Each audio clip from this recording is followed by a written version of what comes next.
The following opinions are solely those of BoatTest.com and its test captain. Hi, I'm Colby for BoatTest.com. Today we're going to be conducting an inspection and performance evaluation on the new Tahoe 1950. This is a deck boat designed for the versatility of outboard power. So let's see how it all came together. At 19 feet 5 inches long with an 8 foot 6 inch beam, the 1950 is a follow-up to the Tahoe 2150 that made its debut last year. The 1950 is rated for up to 10 passengers and has a standard equipment list that includes a color-matched bimini top, a ski tow pylon, and 2 coolers. Our test model was powered by a Mercury 150 horsepower ELPT 4-stroke outboard. It turned a 14 1/4 by 18 inertia 3-blade stainless steel propeller. With 35 gallons of fuel and test equipment on board, our test boat weighed an estimated 3,585 pounds. With the motor winding up to 5,800 RPM, we hit a top speed of 49.6 miles per hour. Best cruise came at 3,500 RPM, where the 1950 ran 27.1 miles per hour and burned 4.6 gallons per hour. That's 5.9 miles per gallon, which gives her a range of 214 statute miles, with 10% of the boat's 40-gallon fuel capacity in reserve. One attribute of the 1950's Power Glide bottom is strong acceleration. Our test boat planed in 3.5 seconds and ran to 20 miles per hour in 5.4 seconds and to 30 miles per hour in 8.2 seconds. We recorded 15 degrees of bow rise under hard acceleration. In maneuverability tests, the 1950 was nimble and agile, completing full circles in 2 boat lengths and changing direction quickly. When we crossed the wakes of our photo boat, the V-bottom design with a sharp bow entry cut through the waves with ease. Now let's take a closer look at the 1950, starting with the helm. The captain's seat has a ventilated backrest, cutouts for the driver's leg when he turns around, and a fold-up bolster. It also swivels. The shift and throttle control is comfortably positioned and the tilt wheel comes standard. Analog gauges are in good sight lines, and in the middle are a cell phone holder and a 12-volt plug. Accessory switches are in a panel to starboard. One feature we like is the master power switch on the left side of the panel. It controls all the 12-volt systems, so an accessory that's accidentally left on won't drain the battery if just this one switch is turned off. Taking a close look at the windscreen, notice that there are no visible screws.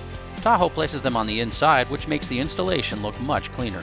Across from the helm, the refreshment center has a sink, 2 cup holders, and a stereo. Below, this storage compartment is big enough for boat bags, and it locks. The in-deck hatch also locks. It raises on a gas strut to open a locker that has dedicated racks for a paddle and the anchor light. The compartment measures 6 feet 3 inches long, 1 foot 9 inches wide, and 1 foot 4 inches deep. The 1950's port bow seat is 4 feet 2 inches long, while the starboard side is shorter at 3 feet 6 inches. There's a reason for this. Tahoe didn't want to compromise the helm's ergonomics or impede passage to the stern. Outboard on each side, the stainless steel rails are comfortably placed.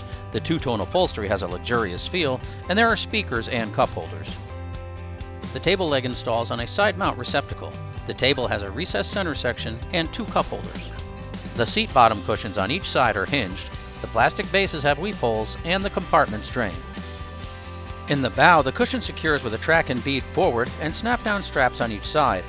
The system keeps the bow cushion from flying out when the boat is running at speed or being trailered. Beneath the pad is an insulated 11-gallon draining cooler. The bow swim platform is 6 feet wide and 2 feet 7 inches deep. Pull-up cleats for dock lines are on raised sections, and the mini LED navigation lights are a good choice to reduce the tripping hazard.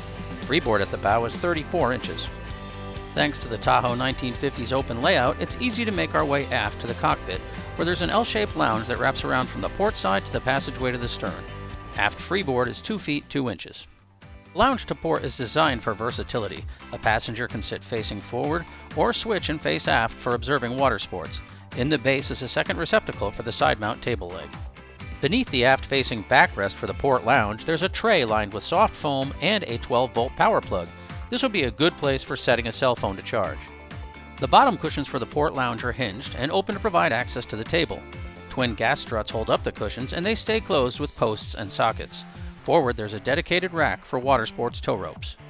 Beneath the aft bench, there's a 36-quart Igloo cooler, and in a clever design, the hatch for the cooler holds up the seat bottom so passengers can use both hands to grab drinks. The backrest for the bench seat opens on tension hinges that hold it up. Inside the locker, we found the aluminum ski tow pylon and the table leg. The water sports tow pylon threads in place on the aft deck and positions the rope well above the motor. This creates a strong pulling angle. To starboard, just abaft the driver's seat, is dedicated storage for 3 fishing rods. Just aft, a gate closes off the passage to the swim platform, and a hatch in the walkway opens the wastebasket compartment. The twin swim platforms are 2 feet wide and 3 feet deep fore to aft. There's enough space to walk back and forth ahead of the splash well. Aft to starboard, there's another 4-step boarding ladder, and just ahead, the battery is in easy reach beneath the hinged hatch. The hatch for the portside compartment locks, and notice the fuel fill. It's positioned on the same side as the driver of a tow vehicle to make it easier to pull into a land-based gas station. The Tahoe 1950 has the performance, passenger capacity, and versatility that an active family is looking for. Her open layout lends itself to a day on the water, and she's just plain fun to drive. That wraps up our look at the Tahoe 1950. For BoatTest.com, I'm Eric Colby.